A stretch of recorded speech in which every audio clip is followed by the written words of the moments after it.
Madam అసలు నార్మల్‌గా మనకి పళ్ళకి గార సంథింగ్ ఉంటే క్లీనింగ్ చేయించుకుంటూ ఉంటాం. అసలు స్కేలింగ్ అంటే ఏంటి? అసలు దీని ప్రాసెస్ ఏంటి మేడం? స్కేలింగ్ అంటే ఏం లేదు. ఇప్పుడు మనం యూజువల్‌గా మార్నింగ్ బ్రష్ వేసుకుంటాము. బ్రష్ వేసుకున్నాక నైట్ వరకి తిన్న ఫుడ్ అంతా కూడా టీత్ పైన అక్యుములేట్ అయిపోతది. హ్మ్. అలా టీత్ పైన ఉండి ఒక థిన్ అంటే పలచటి బయోఫిల్మ్ అనే ఒక లేయర్ ఫార్మ్ అవుతుంది. ఆ బయోఫిల్మ్‌లో ఏంటంటే బాక్టీరియా ఉంటది. హ్మ్. సో, నైట్ వరకి అలాగే ఉండి మనము బ్రష్ వేసేసుకుంటాం. మళ్ళీ నెక్స్ట్ డే మార్నింగ్ వచ్చేసి బ్రష్ వేసేసుకుంటే హడావిడిగా వేసేసుకొని ప్రాపర్‌గా వేసుకోము. వేసుకోకపోవడం వల్ల ఏమవుతది, ఆ థిన్ లేయర్ కాస్త కాలిక్యులస్ అక్యుములేషన్ అయితదనమాట. అంటే గార పట్టిపోద్ది. అంటే బాగా రోజుల తరబడి అలాగే ఉండడం వల్ల ఏమవుతది, గట్టి పడిపోద్ది. అంటే నోట్లో ఉన్న కాల్షియం అవన్నీ డిపాజిట్స్ ఉంటాయి కదా! వాటి వల్ల గట్టి పడిపోతది. ఆ గారలాగా ఫార్మ్ అయిపోతుంది.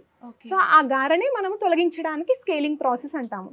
సో, ఆ గార ఉండడం వల్ల ఏం ప్రాబ్లమ్ అవుతుంది అంటే బోన్ లాస్. అంటే మనకి టూత్ మధ్యలో ఉన్న బోన్ సపోర్ట్ ఉంటుంది కదా! టూత్‌కి సపోర్ట్ ఇచ్చే బోన్. ఆ బోన్ అరిగిపోవడం బికాస్ ఆఫ్ ఇన్ఫెక్షన్. అదొక ఇన్ఫెక్షన్ లాగా ఫార్మ్ అవుతుందనమాట. ఆ గార అలాగే ఉండడం వల్ల ఫుడ్ అంతా అక్కడే అక్యుములేట్ అయిపోయి అది కాస్త బోన్ లాస్ అవ్వడం, చిగుర్ల ప్రాబ్లమ్ రావడం కానీ, గమ్ ప్రాబ్లమ్ అంటాం. జింజివైటిస్ అంటూ ఉంటారు, విన్నారు కదా! ఆ జింజివైటిస్ కానీ, పెరిడాంటైటిస్ అలాంటి ప్రాబ్లమ్ వచ్చే ఛాన్స్ ఉంటది. కాబట్టి ఆ గారని తొలగించే ప్రాసెస్‌ని మనము క్లీనింగ్ కానీ, స్కేలింగ్ కానీ అంటామనమాట. దాంట్లో మళ్ళీ రకాలుగా ఉంటాయి.